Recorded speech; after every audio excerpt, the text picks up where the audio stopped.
कर देंगे, उनकी आईनी जिम्मेदारी है, वो पूरी कर दें। अगर अमल एग्जेक्टिव नहीं करती तो उनके ऊपर तो हरफ नहीं आता ना।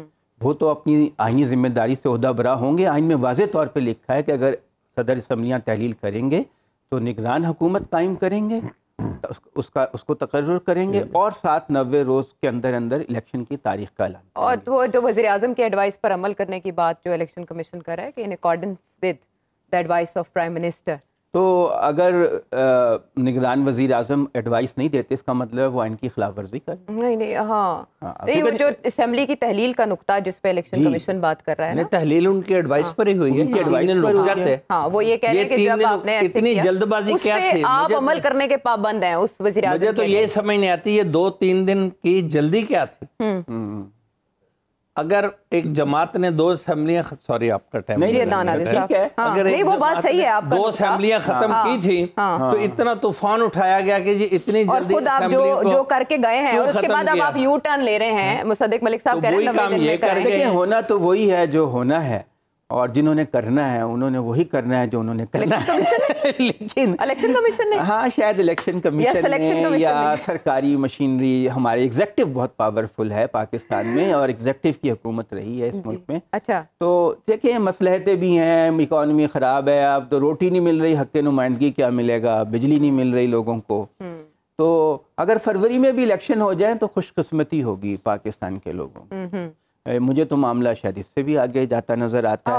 और पाकिस्तान में आइन की तो कई दफा खिलाफ वर्जी हो चुकी है, बात है तो और 4 मरतबा तो यहाँ तो करेक्ट करना है ना, हाँ कहीं ना कहीं करना है, लेकिन सियासतदान आपस में मुत्तफिक नहीं होते ना। अच्छा, आप देखिए कि वो चाहते हैं कि तहरीक इंसाफ तो हिस्सा ही ना ले इलेक्शन में, इस पर पाबंदी लग जाए, नून लीग वाले तो ये चाहते हैं।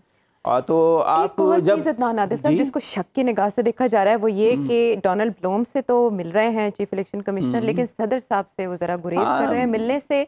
ये मुलाकातें जो है ये वाकई इस तरह से इलेक्शन से पहले होती हैं, डिक्टेशन का तासुर आ रहा है, फिशी समझा जा रहा है इस मुलाकात को भी कि शायद वहां से हिदायत आ रही है। क्या असल में हालात मुल्क के ऐसे हैं ना कि हर बात पर लोग शक करते हैं। हालांकि अमरीकी सफ़ीर जो है उसका एक मैंडेट है कि वो अपने मुल्क के जो कांग्रेसमैन है उन्हें कहे कि मैं पाकिस्तान में जमहूरियत के फ़रोग़ के लिए सरगर्मियाँ कर रहा हूँ, तो इसलिए मैं चीफ़ इलेक्शन कमिश्नर से भी मिला हूँ और उससे मैंने पूछा है कि क्या इंतज़ामात हो रहे हैं, वो उधर कन्वे करेगा।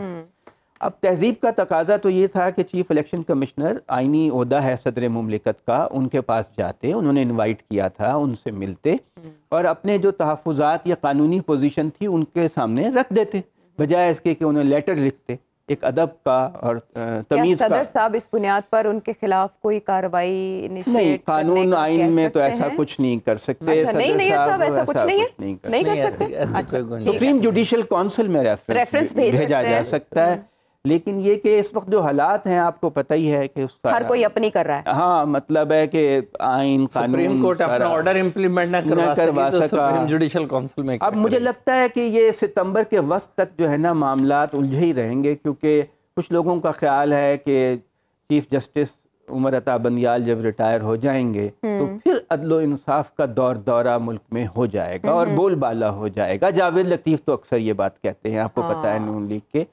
तो ये लोग डरे हुए हैं कि जब तक जस्टिस उमर अता बंदियाल हैं तो ज़रा बड़े तहम्मुल से और आराम से चलें, कहीं ये सारा जो बना बनाया खेल बिगड़ ना जाए और मुल्क में अदम इस्तेकाम तो नहीं होना चाहिए। उनकी गिरफ्तारी और भी मुकदमों में डाली जा सकती है उनके ऊपर, जो आपको पता ही है इतने बहुत से केसेस हैं। साइफर का मामला हो गया, जिन्नाह हाउस हमला, उसमें अभी हाउस हमले में भी तो ये तो इम्कान कम लग रहा है कि वो रिहा हो सकेंगे। वो अगर ये तो एक मुकदमे में रिहा हो गए तो शायद, लेकिन फैसले की तो अपनी अहमियत होगी ना कि सजा ही मुअत्तल कर दी, मतलब सजा मेरिट पे नहीं थी ना, फिर अगर फैसला ऐसा आता है तो बहरहाल है कि जो जज साहब थे उन्होंने बहुत जल्दबाजी का मुजाहरा किया। ये तासुर, मैं एक बात बता दूं, नाकाबिले यकीन पॉलिटिकल माइलेज मिलेगा अगर ये जजमेंट इस अंदाज में, इस एनवायरनमेंट में सेट हो गया। इस पे बात नाकाबिले यकीन पॉलिटिकल माइलेज मिलेगा। जाता है कि नकाइस जो सुप्रीम कोर्ट ने जिनकी निशानदही की उससे उनका बयानिया तो मजबूत होगा और पहले ही उनका बयानिया पॉलिटिकल माइलेज की बात मजबूत है।